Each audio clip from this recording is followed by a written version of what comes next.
Fala pessoal, tudo bem com vocês? Professor Fernando Fernandes. Vamos lá para mais uma aulinha de Direito Constitucional. Hoje nós temos um assunto super especial para tratar. Nós vamos falar das gerações ou dimensões dos direitos fundamentais. Olha só, quando nós falamos de gerações dos direitos fundamentais, a primeira coisa que nos vem em mente é o caráter da historicidade que esses direitos possuem.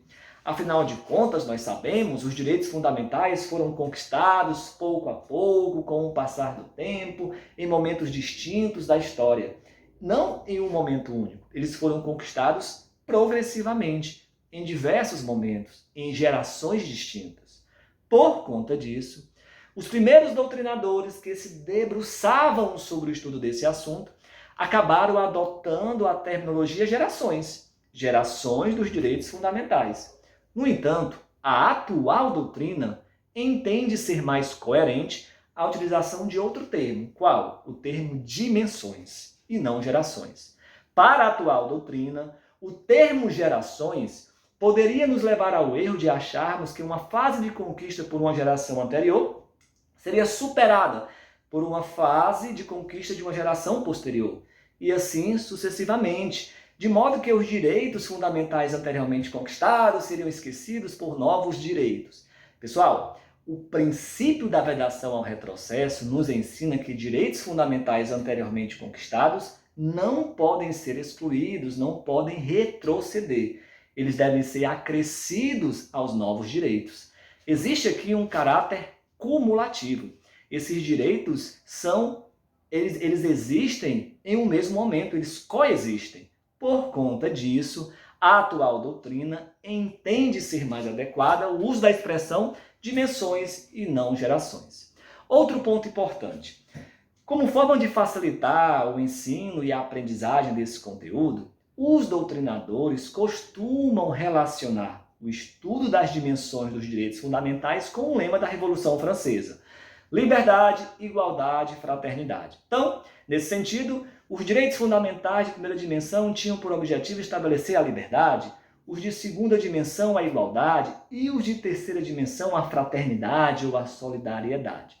Isso é verdade? Essa é uma relação didática que ajuda a você resolver questão de prova, sem dúvida. Ok? Então veja só, pessoal. Feitas essas noções introdutórias, vamos estudar agora em específico os direitos fundamentais de primeira dimensão.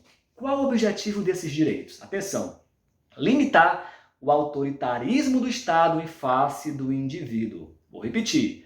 O objetivo dos direitos fundamentais de primeira dimensão foi limitar o autoritarismo do Estado em face do indivíduo. Nesse momento aqui, pessoal, final do século XVIII, está ocorrendo a transição do Estado autoritário para o Estado de direito. A transição do Estado absolutista para o Estado liberal. Essa transição foi motivada por várias revoluções liberais.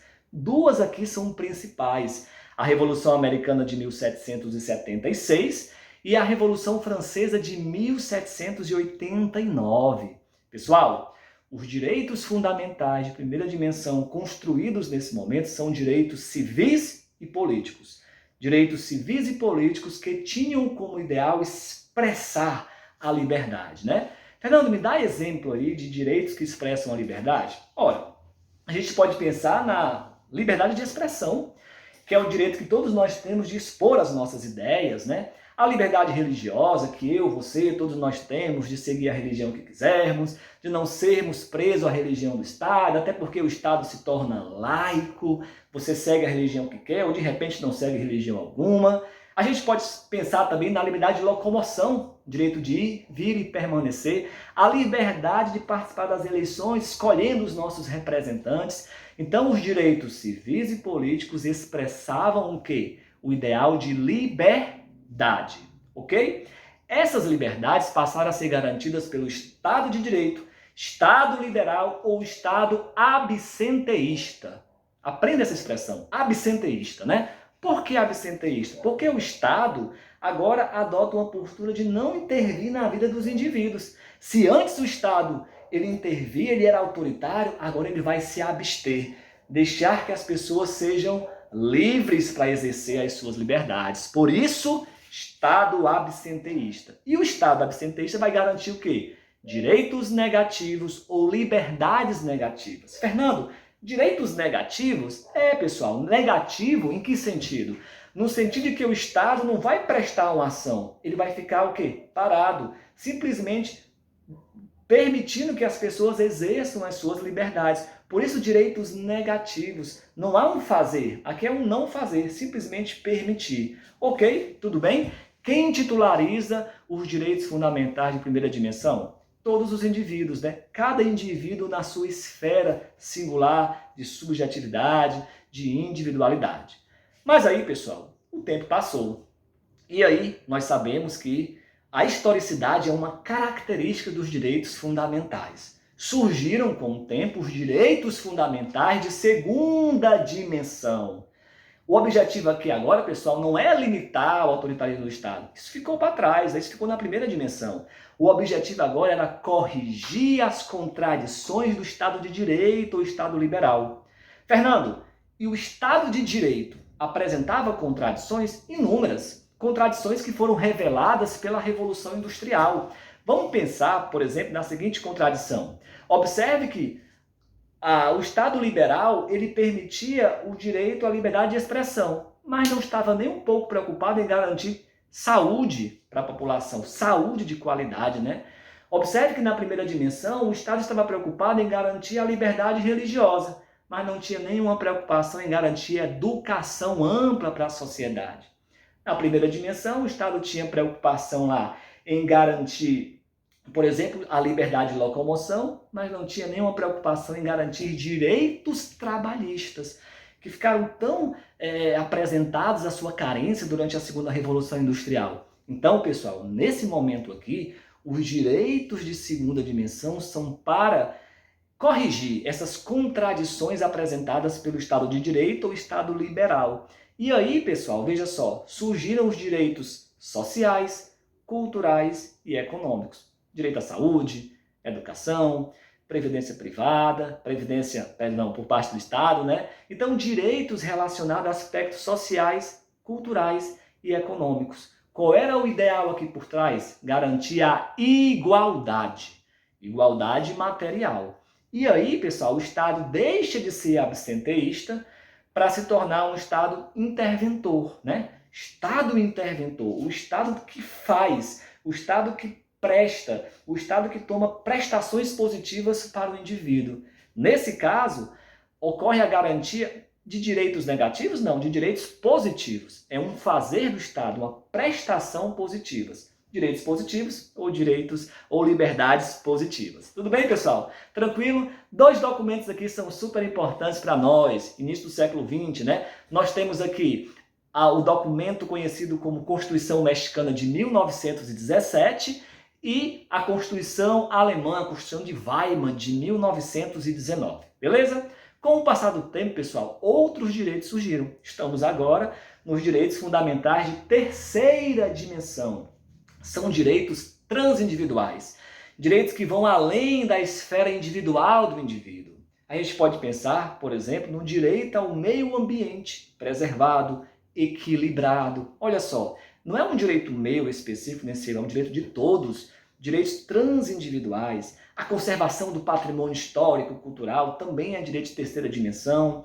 A gente tem a autodeterminação dos povos, direito do consumidor, direito de comunicação. São todos direitos de terceira dimensão. São direitos difusos e coletivos que têm por objetivo expressar o ideal da fraternidade, da solidariedade. Por isso, direitos de terceira dimensão. Então, repetindo, os direitos de terceira dimensão são direitos transindividuais, são direitos difusos e coletivos que expressam o ideal da fraternidade ou da solidariedade. E os exemplos são esses que nós acabamos de dar. Pessoal, e aí, com o passar do tempo, surgiram outros direitos, né? Os direitos fundamentais de quarta, quinta, sexta, sétima e até a 8ª dimensão. No entanto, pessoal, atenção, os doutrinadores não concordam entre si. Até a terceira dimensão, a doutrina é pacífica. Os pontos apresentados são comuns, há concordância. No entanto, da 4ª direção em diante, cada doutrinador começa a apresentar um direito diferente. Não há concordância aqui na doutrina. Por exemplo, Paulo Bonavides vai dizer que o direito à democracia, à informação e ao pluralismo é direito de quarta dimensão. São direitos, decorrentes da globalização dos direitos fundamentais. Já Norberto Bobbio já fala outra coisa. Norberto Bobbio apresenta como direitos de quarta dimensão aqueles direitos decorrentes dos avanços da engenharia genética. Olha só, Paulo Bonavides apresenta a paz como direito de quinta dimensão. Outros doutrinadores vão dizer, não, a paz não é de quinta, a paz é de terceira dimensão. Então, pessoal, da quarta dimensão em diante, não há consenso entre os doutrinadores. Por conta disso, quando esse assunto é cobrado, na maioria das vezes cobra-se a primeira, a segunda e a terceira dimensão dos direitos fundamentais. Uma vez que nesses pontos a doutrina é pacífica, ou seja, os doutrinadores concordam entre si, ok? Beleza, pessoal? A gente fica por aqui. Se esse vídeo te ajudou de alguma forma, deixa o like, se inscreve no canal. O nosso canal aqui está muito no início, foi feito há dias atrás, mas toda semana tem conteúdo novo sobre direito constitucional, sempre com uma linguagem prática, didática, objetiva, com o objetivo de fazer você entender pontos sobre a Constituição de forma bem simples, ok? Então é isso, pessoal. A gente fica por aqui. Forte abraço. Fica com Deus. Fui!